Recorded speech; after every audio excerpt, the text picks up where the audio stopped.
সবার চোখ ট্রাইব্যুনালে জুলাই হত্যাযজ্ঞ মামলায় শেখ হাসিনার রায় কিছুক্ষণ পর রাজসাক্ষী মামুনকে হাজির। সর্বোচ্চ শাস্তি চায় প্রসিকিউশন, খালাসের আশা আসামি পক্ষের।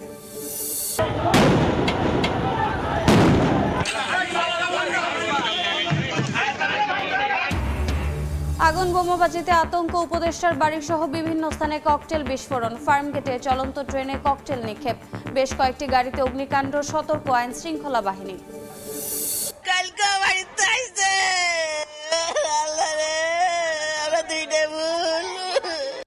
খুলনায় ঘরের মধ্যে নানি ও দুই নাতিকে পিটিয়ে ও থেতলে হত্যা, জমি নিয়ে বিরোধের জেরে হত্যাকাণ্ড, ধারণার স্বজনদের, জড়িতদের ধরতে অভিযানে পুলিশ। এবং যানজট কমাতে ঢাকার 2 সিটিতে 70টি ডাইভারশন চালু, নতুন নিয়মে অনেক জায়গায় উল্টো দুর্ভোগ বাড়ার অভিযোগ, গাড়ির ধীর গতিতে বিপাকে চলাচলকারীরা।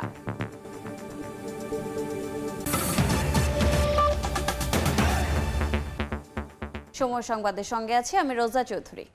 জুলাই হত্যাযজ্ঞে শেখ হাসিনার বিরুদ্ধে মানবতা বিরোধী অপরাধ মামলার রায় কিছুক্ষণ পর বেলা 11টায় রায় ঘোষণা বসবে আদালত। সকালে রাজসাক্ষী সাবেক আইজিপি চৌধুরী আব্দুল্লাহ আল মামুনকে হাজির করা হয়েছে ট্রাইব্যুনালে। ঐতিহাসিক এই রায় ঘোষণা সরাসরি সম্প্রচার করবে বিটিভি ও বার্তা সংস্থা রয়টার্স। এছাড়া ট্রাইব্যুনালের ফেসবুক পেজ থেকেও সরাসরি দেখানো হবে। পাশাপাশি ঢাকার 10টি পয়েন্টে দেখা যাবে বড় পর্দায়। সার্বিক পরিস্থিতি বিবেচনায় আদালত প্রাঙ্গণ সহ রাজধানী জুড়ে রাখা হয়েছে বাড়তি নিরাপত্তা ব্যবস্থা। এদিকে শেখ হাসিনা ও আসাদুজ্জামান খান কামালের খালাস পাওয়ার আশা করছেন রাষ্ট্রনিযুক্ত আইনজীবী আমির হোসেন। ভালোভাবে বিচার হয়েছে বলে আমি মনে করি। আমি তো সবসময়ই আশা করি আমার আসামি খালাস পান, এটা আমার আশা, এটা আমার প্রত্যাশা, এটাই স্বাভাবিক কথা। আমার তো থাকতেই হবে, এটা হৃদয় থেকেই বলতেছি। আমি একজনের জন্য এত মাস ধরে মামলা করেছি, তাই সে যদি খালাস পায় তা আমার সাথে খুশি আর কি হবে। ওনারা তো ওনাদের কথা বলবেই, একই কথা তো কেন, ওনারা তো ওনাদের কথা বলবেই, আর আমি আমার কথা বলবো, এটাই স্বাভাবিক কথা। বিচার বিবেচনা করবে মাননীয় ট্রাইব্যুনাল। এই মুহূর্তে আন্তর্জাতিক অপরাধ ট্রাইব্যুনালে আছেন সহকর্মী আফজাল হোসেন ও আতাউর কাউসার, এবং নিরাপত্তা পরিস্থিতি জানাতে ধানমন্ডিতে আছেন সহকর্মী মাসুদুর রহমান। সরাসরি শুরুতে যাচ্ছি আফজালের কাছে। জুলাই আগস্টের হত্যাযজ্ঞের মামলায় সকাল 11টার দিকে আন্তর্জাতিক অপরাধ ট্রাইব্যুনাল 1 বসবে এবং শেখ হাসিনা, আসাদুজ্জামান খান কামাল এবং চৌধুরী আব্দুল্লাহ আল মামুনের যে মামলা, সেই মামলার রায় ঘোষণা করবেন, এমনটি কিন্তু আমরা এখন পর্যন্ত জানতে পেরেছি। আর যেটি বলে রাখি যে এই কিছুক্ষণ আগেই এই মামলায় শেখ হাসিনা এবং কামালের পক্ষে যে স্টেট ডিফেন্স নিযুক্ত হয়েছিলেন আমির হোসেন, তিনি কথা বলেছেন। তিনি বলেছেন যে এখন পর্যন্ত বা তার দৃষ্টিতে তিনি যে মামলা পরিচালনা করেছেন পলাতক 2 আসামির পক্ষে, তার মতে যে বিচারটি সুষ্ঠুভাবেই সম্পন্ন হয়েছে এবং এই বিচারে যদি ন্যায় বিচার করা হয় তাহলে আসাদুজ্জামান খান কামাল এবং শেখ হাসিনা খালাস পাবেন, এমনটি তিনি প্রত্যাশা করেছেন। আর এর আগে যখন দেখেছিলাম যে গত বছরের 10 জুলাই শেখ হাসিনা, আসাদুজ্জামান খান কামাল এবং চৌধুরী আব্দুল্লাহ আল মামুনের বিচার শুরু হয়, মূলত তাদের বিরুদ্ধে 5টি অভিযোগ ট্রাইব্যুনালের প্রসিকিউশন আন্তর্জাতিক অপরাধ ট্রাইব্যুনালে নিয়ে, এবং 5টি অভিযোগের উপরই এই 3 জনের অভিযোগ গঠন করে বিচার শুরু করা হয়। 5টি অভিযোগ যদি আমি সংক্ষেপে বলি, প্রথম যে অভিযোগটি হচ্ছে যে সেটি হচ্ছে যে 14 জুলাই গণভবনে শেখ হাসিনা প্রেস ব্রিফিং করে আন্দোলনকারীদের, রাজাকারের বাচ্চা নাতিপুতি এই উস্কানিমূলক বক্তব্য দিয়েছিলেন। এরপরেই ছাত্র জনতার আন্দোলনের উপর ছাত্রলীগ, যুবলীগ, আওয়ামী লীগ চড়াই হয়, এই অভিযোগটি রয়েছে। মূলত আইনের ভাষা যেটাকে বলা হচ্ছে যে উস্কানি, প্ররোচনা, পরিকল্পনা, এই সুপিরিয়র কমান্ড রেসপন্সিবিলিটির যে দায়, সেই অভিযোগটি 1 নম্বর অভিযোগে আনা হয়েছে। আর দ্বিতীয় অভিযোগে আনা হয়েছে যে হেলিকপ্টার থেকে গুলি ছোড়া হয়েছে, ড্রোন ব্যবহার করা হয়েছে, ড্রোন ব্যবহার করে আন্দোলনকারীদের শনাক্ত করা হয়েছে, এরপরে হেলিকপ্টার থেকে বোম নিক্ষেপ করা হয়েছে বা গুলি ছোড়া হয়েছে, এবং একই সঙ্গে লেথাল উইপেন ব্যবহারের যে নির্দেশনা দেওয়া হয়েছিল টেলিফোন আলাপে, যেটি আমরা জানতে পেরেছি যে ফজলিনুর তাপসের সঙ্গে শেখ হাসিনা টেলিফোন আলাপটি ট্রাইব্যুনালের সাক্ষ্য হিসেবে দাখিল করা হয়েছে। সেই আলাপে তার যে নির্দেশনা মারণাস্ত্র ব্যবহারের, সেই নির্দেশনার একটি অভিযোগ আনা হয়েছে। এর বাইরে জুলাই গণ অভ্যুত্থানের প্রথম শহীদ আবু সাইদ হত্যা মামলার অভিযোগটিও শেখ হাসিনা, আসাদুজ্জামান খান কামাল এবং চৌধুরী আব্দুল্লাহ আল মামুনের বিরুদ্ধে আনা হয়েছে।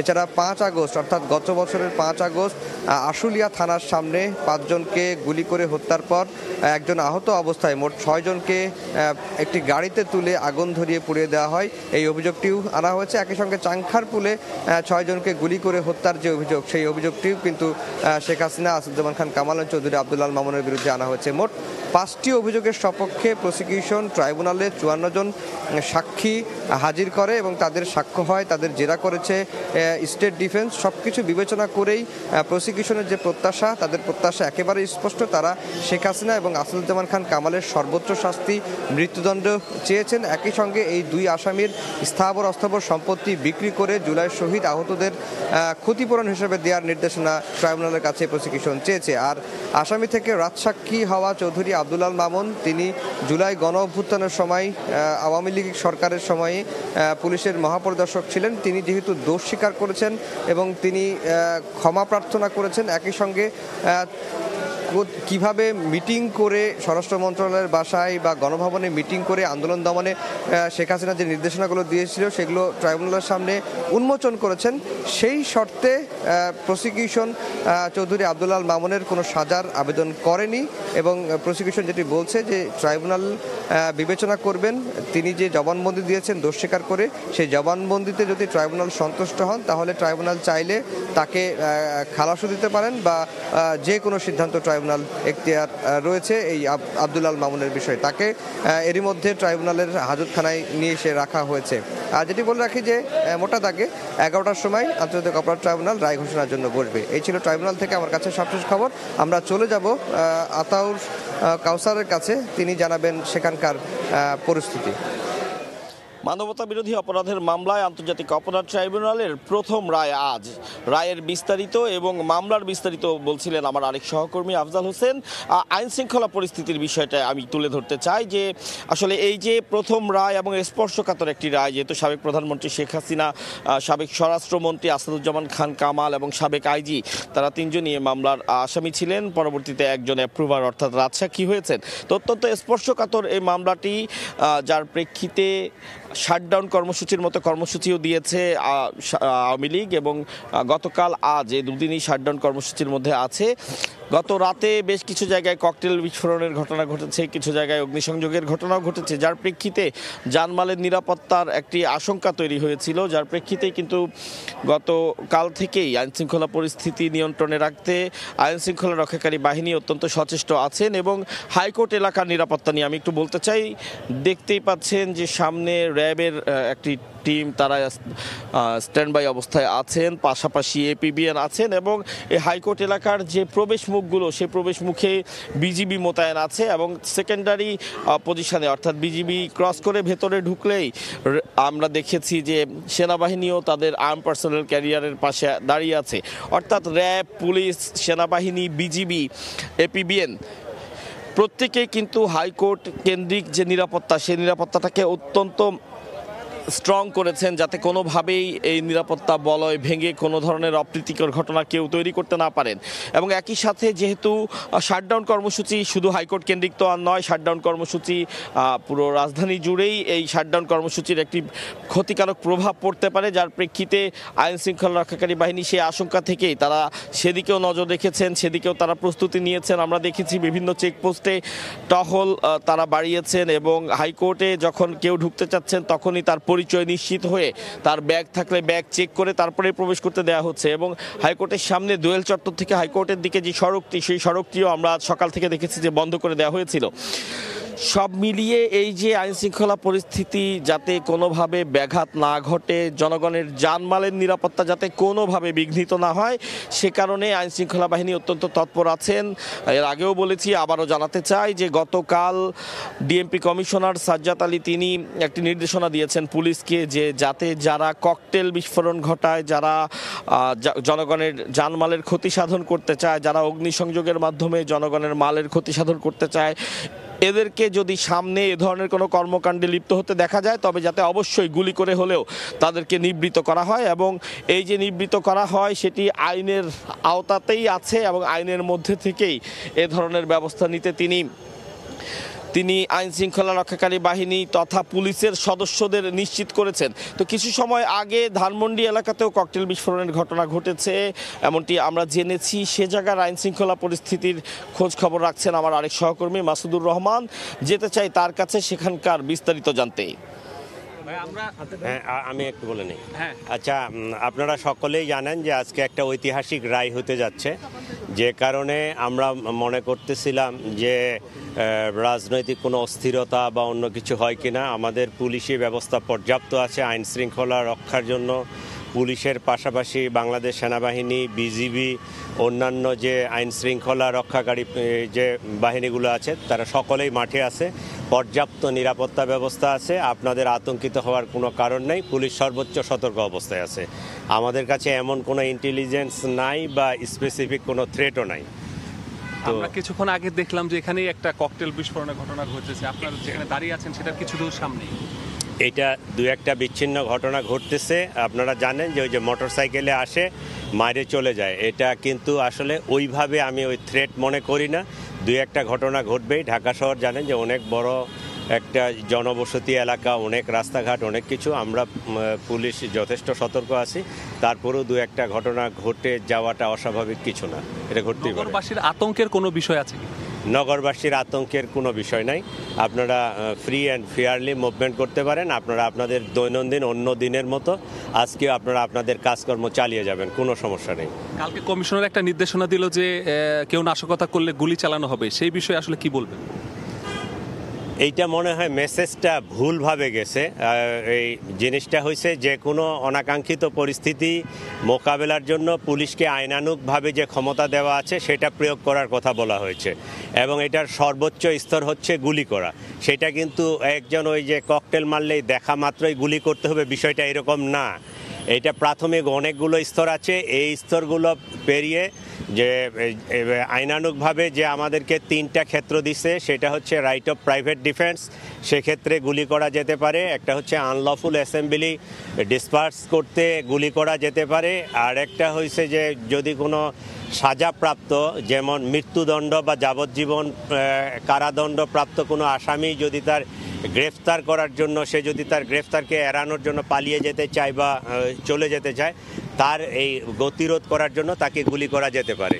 তো পুলিশকে আইনানুগভাবে পিআরবি 153 বিধিতে যে নির্দেশনা দেওয়া হয়েছে সে কথাটাই বলা হয়েছে, কিন্তু এটা মিস ইন্টারপ্রিট করা হয়েছে বিভিন্ন মিডিয়াতে, বিভিন্ন ইউটিউবে। সরাসরি যুক্ত ছিলাম রাজধানীর ধানমন্ডি হাইকোর্ট এলাকায় এবং আন্তর্জাতিক অপরাধ ট্রাইব্যুনালে। রাজধানী সহ বিভিন্ন স্থানে আবারও যানবাহনে আগুন ও ককটেল বিস্ফোরণের ঘটনা ঘটেছে। রোববার রাতে মোটরসাইকেলে এসে পরিবেশ উপদেষ্টার বাসার সামনে ককটেল ছুড়ে পালিয়ে যায় দুর্বৃত্তরা। বোমাবাজির ঘটনা ঘটেছে এনসিপি কার্যালয় সহ বিভিন্ন স্থানে। বাড্ডায় বাস এবং দক্ষিণ কেরানীগঞ্জ থানায় ডাম্পিং করা লেগুনায় আগুন দেয়া হয়। ফার্মগেটে চলন্ত ট্রেনে ককটেল নিক্ষেপের ঘটনায় একজনকে আটক করে পুলিশে দেয় জনতা। গুরুত্বপূর্ণ মোড়ে জোরদার করা হয়েছে নিরাপত্তা। দোয়েল চত্বর থেকে শিক্ষা ভবন অভিমুখে সড়কে বন্ধ রাখা হয়েছে যান চলাচল। রোববার রাত 9টা সিসিটিভিতে দেখা যায় হেলমেট পরা এক ব্যক্তি রাজধানীর সেন্ট্রাল রোডে পরিবেশ উপদেষ্টা সৈয়দা রিজওয়ানা হাসানের বাসা উদ্দেশ্য করে পরপর 2টি ককটেল নিক্ষেপ করে পালিয়ে যায়। খবর পেয়ে ঘটনাস্থলে আসে আইন শৃঙ্খলা বাহিনী ও বোম্ব স্কোয়াডের সদস্যরা। পুলিশ জানায় পরিবেশ উপদেষ্টা এ সময় বাসায় ছিলেন, তবে এ ঘটনায় কেউ হতাহত না হলেও আতঙ্ক ছড়িয়ে পড়ে এলাকায়। মাননীয় উপদেষ্টা সৈয়দা রিজওয়ানা হাসান ওনার বাসা থেকে কিছুটা দূরে গলির মুখে সেখানে মোটরসাইকেল যোগে 2জন দুষ্কৃতিকারী 2টি ককটেল বিস্ফোরণ ঘটিয়ে তারা আবার মোটরসাইকেল যোগে সেখান থেকে পালিয়ে যায়। আশেপাশের সিসিটিভি ফুটেজ সেগুলো সংগ্রহ করা হয়েছে। আমরা চেষ্টা অব্যাহত রেখেছি এবং দুষ্কৃতিকারীদের আমরা ধরার চেষ্টা করছি। একই সময় বাংলা মোটরে রূপায়ণ টাওয়ারে এনসিপি কার্যালয়ের সামনেও ঘটে ককটেল বিস্ফোরণ। এ সময় উপস্থিত জনতা ধাওয়া দিলে পালিয়ে যায় দুর্বৃত্তরা। মোটরসাইকেলে এসে মতিঝিলে টিএনটি বাস স্ট্যান্ডে ককটেল নিক্ষেপ করা হয়। এর আগে কারওয়ান বাজারে সার্ক ফোয়ারার সামনেও বোমাবাজির ঘটনা ঘটে।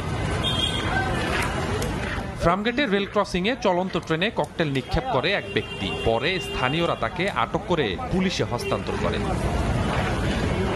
মধ্যবাড্ডায় দাঁড়িয়ে থাকা বাসে আগুন দেয়া হয়। একই সময় দক্ষিণ কেরানীগঞ্জ থানার ডাম্পিংয়ে থাকা দুটি পরিত্যক্ত লেগুনায় অগ্নিসংযোগ করে পালিয়ে যায় দুষ্কৃতিকারীরা। মানবতা বিরোধী অপরাধের রায়কে ঘিরে হাইকোর্ট ও ট্রাইব্যুনাল এলাকায় নেওয়া হয়েছে ব্যাপক নিরাপত্তা ব্যবস্থা। রাজধানীর দোয়েল চত্বর থেকে শিক্ষা ভবন অভিমুখী সড়কে যান চলাচল বন্ধ রাখা হয়েছে। স্বপন আহমেদ, সময় সংবাদ, ঢাকা। শেখ হাসিনার বিরুদ্ধে মানবতা বিরোধী অপরাধ মামলার রায় ঘিরে সারা দেশে সতর্ক অবস্থানে আইন শৃঙ্খলা বাহিনী। এই মুহূর্তে বরিশালে আছেন অপূর্ব অপু এবং রংপুরে আছেন রেদওয়ান হিমেল। সরাসরি প্রথমে যাচ্ছি অপূর্বর কাছে। ক্ষমতাচ্যুত সাবেক প্রধানমন্ত্রী শেখ হাসিনার মামলার রায়কে ঘিরে বরিশালেও আজকে আইন শৃঙ্খলা রক্ষাকারী বাহিনী তাদের বাড়তি তৎপরতা অব্যাহত রেখেছে। কিছুক্ষণ আগে বরিশাল মেট্রোপলিটন পুলিশের কমিশনার শফিকুল ইসলাম জানিয়েছেন গতকালকে থেকেই মূলত তারা মেট্রোপলিটন এলাকা জুড়ে তারা তাদের যে পুলিশের বিভিন্ন ইউনিট রয়েছে তারা কাজ করেছে। গত রাত জুড়েই তারা অভিযান পরিচালনা করেছে যাতে কোনো ধরনের কোনো অপ্রীতিকর ঘটনা না ঘটে, তার জন্য তারা তাদের তৎপরতা অব্যাহত রেখেছে। আমি এই মুহূর্তে আছি বরিশালের কেন্দ্রীয় নতুল্লাবাদ বাস টার্মিনাল এলাকায়। এখানে প্রতিদিনকার মতোই সাধারণ মানুষের জনজীবন কিন্তু স্বাভাবিকই বলা চলে, তবে অনেকেই আসলে টেলিভিশন সেটের সামনে এই মুহূর্তে বসে অপেক্ষা করছে কি মামলার রায় ঘোষণা হয় সেটি দেখবার জন্য।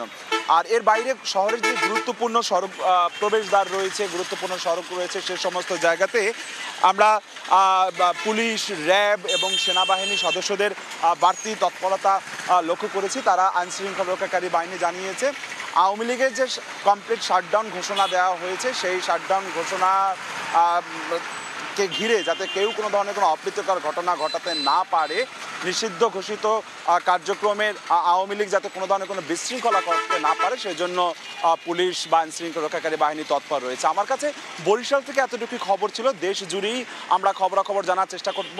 রংপুরে রয়েছে সহকর্মী রেদওয়ান হিমেলের কাছ থেকে জানবো রংপুরের খবরাখবর।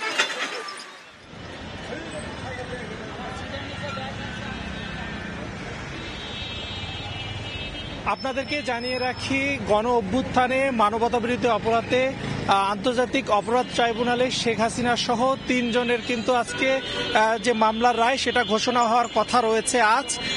সেই উপলক্ষে কিন্তু আজকে আমরা দেখেছি নিষিদ্ধ সংগঠন আওয়ামী লীগের যে শাটডাউন কর্মসূচি, সেই শাটডাউন কর্মসূচির উত্তরের জেলা রংপুরে কিন্তু আমরা কোনো ধরনের প্রভাব পড়েনি, কিন্তু আমরা সকাল থেকে এই চিত্রই কিন্তু আমরা দেখতে পেরেছি। আমরা সকাল 8টায় সময় সংবাদের ক্যামেরার চোখে দেখানোর চেষ্টা করেছি যে রংপুরের অন্যতম প্রবেশদ্বার মডার্ন মোড়ে সেখানেও কিন্তু মানুষের স্বাভাবিক যে চলাফেরা সেটি কিন্তু চলছে। এবং গতকাল থেকে আমরা দেখেছি আইন শৃঙ্খলা পরিস্থিতির কথা যদি বলি, আমাদের রংপুরের যে পুলিশ সুপার তিনি আমাদেরকে যেমনটি জানিয়েছেন, রংপুরের জেলা পুলিশ এবং রংপুরের মেট্রোপলিটন পুলিশ এবং সাদা পোশাকে এবং গোয়েন্দা পুলিশ সকল ধরনের যে নিরাপত্তা ব্যবস্থা সেটা গতকাল রাত থেকে কিন্তু আমরা দেখেছি জোরদার করা হয়েছে, টহল করা হয়েছে এবং চেকপোস্ট বসানো হয়েছিল যাতে কোথাও কোনো ধরনের অনাকাঙ্ক্ষিত ঘটনা যাতে না ঘটে সেই মোকাবেলা করা হয়েছিল। কিন্তু আমরা এখন পর্যন্ত দেখেছি নগরী জুড়ে মানুষের সাধারণ চলাফেরা এবং সকাল থেকে যেই কোথাও কোনো ধরনের অনাকাঙ্ক্ষিত ঘটনা ঘটেনি এবং এখন পর্যন্ত মানুষ যে আজকে এই শাটডাউন আওয়ামী লীগের শাটডাউন কর্মসূচিকে ঘিরে কোথাও কোনো ধরনের খবর কিন্তু আমরা পাইনি। সবকিছুই স্বাভাবিক চলছে, মানুষের চলাফেরা এবং সবকিছু স্বাভাবিক রয়েছে উত্তরের জেলা রংপুরে এবং কোথাও কোনো ধরনের এই যে প্রভাব কিন্তু আমরা লক্ষ্য করতে পারিনি এবং পুলিশ বলছে সবকিছু কঠোর কর্মসূচি এবং কঠোরভাবে জোরদার হচ্ছে। তো এই ছিল আমার কাছে থাকা রংপুর থেকে ছিল সর্বশেষ তথ্য। সরাসরি যুক্ত ছিলাম রংপুর এবং বরিশালে। দেখছেন সময় সংবাদ, সঙ্গেই থাকুন। মানবতা বিরোধী অপরাধ মামলায় শেখ হাসিনার রায়ের অপেক্ষায় দেশ। রায় কার্যক্রম সরাসরি সম্প্রচার করা হবে টিএসসির পায়রা চত্বর থেকে। সেখানে আছেন সহকর্মী কামরুল হাসান এবং নিরাপত্তা পরিস্থিতি জানাতে ট্রাইব্যুনাল চত্বরে আছেন সহকর্মী আতাউর কাউসার। সরাসরি প্রথমে যাচ্ছি কামরুলের কাছে।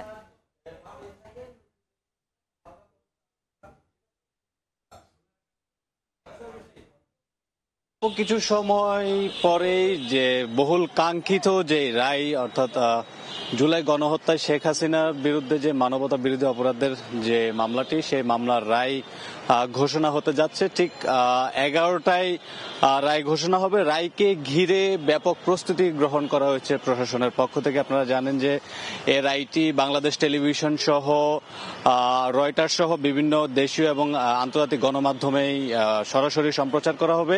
এরই একটি ধারাবাহিকতা বজায় রেখেছে এই টিএসসি যে পায়রা চত্বর, সেই পায়রা চত্বরে আমরা যেটি দেখতে পাচ্ছি, এখানে 26 ফিট বাই 13 ফিটের একটি জায়ান্ট স্ক্রিন রেডি করা হয়েছে এবং সেই স্ক্রিনে ঠিক সকাল 11টায় অর্থাৎ যখনই বিজ্ঞ বিচারক রায় পড়া শুরু করবেন, ঠিক সেই কার্যক্রম এই জায়ান্ট স্ক্রিনে সরাসরি সম্প্রচার করবে এবং এর মাধ্যমে আসলে জুলাই গণহত্যায় যে শেখ হাসিনার যে দায়, সেই দায়ের পক্ষে আসলে যে বিচার কাজ, সেই রায় সম্পর্কে আসলে সাধারণ জনগণ জানতে পারবেন। যদি এখানকার সার্বিক পরিস্থিতি একটু জানাই, আমরা এখানে এসে যে আশেপাশে যারা আছেন উৎসুক তাদের সঙ্গে কথা বলেছি। তারা যেটি বলছেন যে এটি আসলে একেবারে কাঙ্ক্ষিত একটি দিন। তারা অপেক্ষা করছেন সেই মাহেন্দ্রক্ষণের, কখন ঠিক আসলে সেই রায়টি ঘোষণা এবং সে এখানকার যে উপস্থিত যারা আছেন তারা কিন্তু সর্বোচ্চ শাস্তি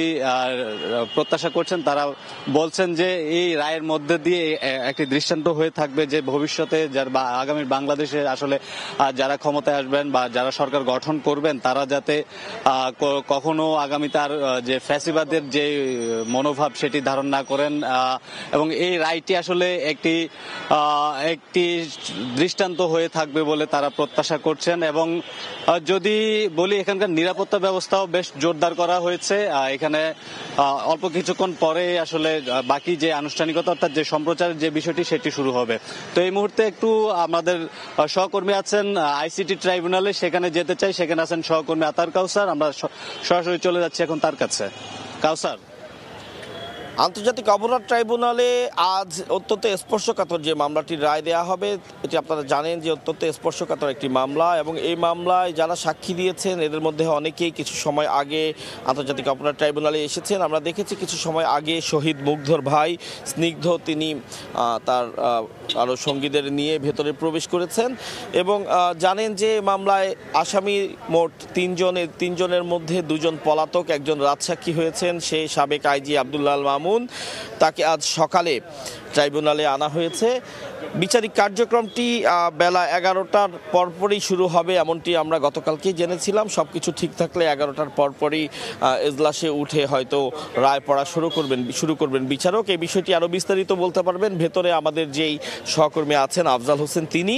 আইন শৃঙ্খলার বিষয়টি আমি একটু বলতে চাই বা জানাতে চাই যে যেহেতু অত্যন্ত স্পর্শকাতর একটি মামলার রায় আজকে দেয়া হবে এবং এই রায়টিকে ঘিরে নিষিদ্ধ ঘোষিত, সরকার কর্তৃক নিষিদ্ধ ঘোষিত যে সংগঠন, সেই সংগঠনটি সেই যে সরকার কর্তৃক যে নিষিদ্ধ ঘোষণা করা হয়েছে আওয়ামী লীগকে, সেই আওয়ামী লীগ কিছু কর্মসূচিও দিয়েছে, যেমন শাটডাউন কর্মসূচি দিয়েছে।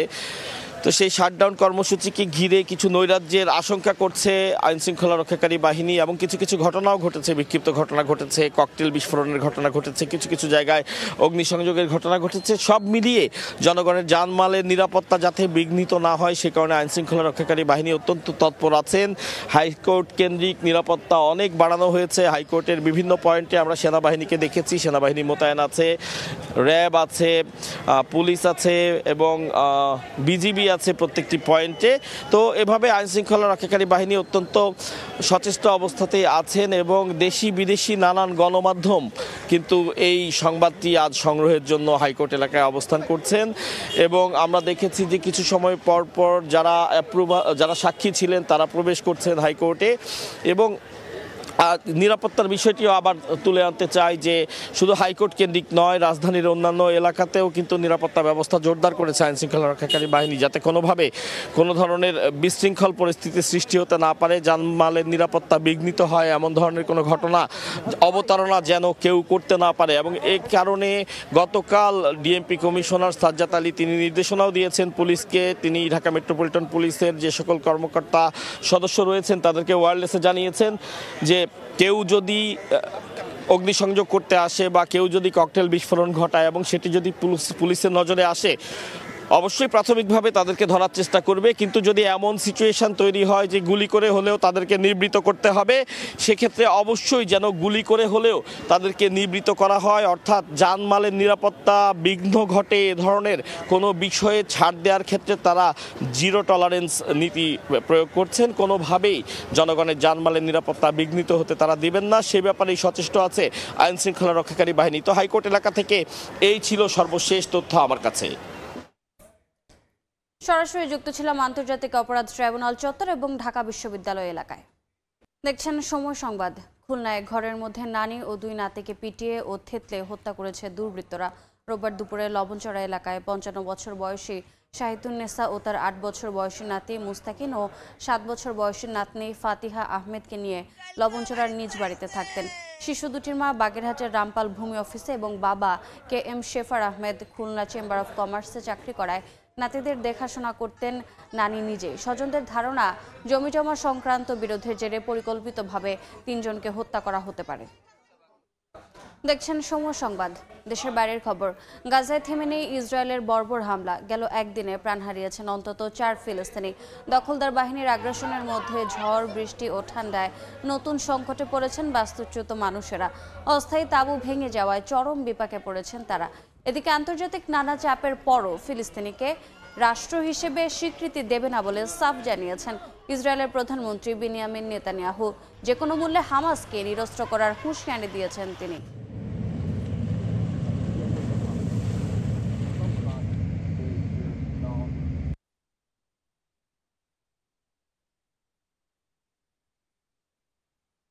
দেখছেন সময় সংবাদ। বিশ্বকাপ বাছাই পর্বের খবর। টানা তৃতীয় ফিফা বিশ্বকাপ থেকে ছিটকে পড়ার শঙ্কায় 4 বারের বিশ্ব চ্যাম্পিয়ন ইতালি। আজুরিদের 4-1 গোলে হারিয়ে 28 বছর পর মূল পর্বের টিকিট কাটল নরওয়ে। বিশ্বকাপ 2026-এ সরাসরি খেলতে হলে নরওয়ের বিপক্ষে বড় ব্যবধানে জিততে হতো ইতালিকে। সানসিরোতে প্রথম গোল করেছিল স্বাগতিকরা। ম্যাচে আধিপত্যও ছিল তাদের, কিন্তু 63 মিনিট থেকে এক অন্য নরওয়েকে দেখেন সমর্থকরা। প্রথম গোল করে দলকে সমতায় ফেরান অ্যান্টনিও নুসা। এরপর 1 মিনিটে 2 গোল করে ইতালিকে ছিটকে দেন আর্লিং হল্যান্ড। আর যোগ করার সময়ে ইতালির জালে চতুর্থবার বল পাঠান লারসেন। 4-1-এর বড় জয়ে 1998-এর পর আবারও বিশ্বকাপ খেলার সুযোগ পেল নরওয়েজিয়ানরা। এদিকে বিশ্বকাপের মূল পর্বে যেতে এখন প্লে অফে জিততে হবে ইতালিকে। সময় সংবাদের শীর্ষ সংবাদগুলো জানিয়ে দিচ্ছি আরেকবার। সবার চোখ ট্রাইব্যুনালে। জুলাই হত্যাযজ্ঞ মামলায় শেখ হাসিনার রায় কিছুক্ষণ পর। রাজসাক্ষী মামুনকে হাজির, সর্বোচ্চ শাস্তি চায় প্রসিকিউশন। খালাসের আশা আসামি পক্ষের।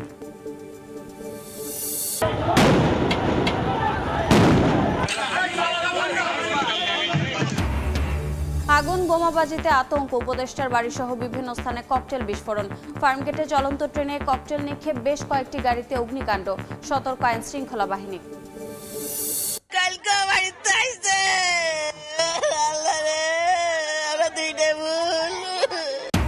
খুলনায় ঘরের মধ্যে নানি ও 2 নাতিকে পিটিয়ে ও থেতলে হত্যা। জমি নিয়ে বিরোধের জেরে হত্যাকাণ্ড। ধারণা স্বজনদের। জড়িতদের ধরতে অভিযানে পুলিশ।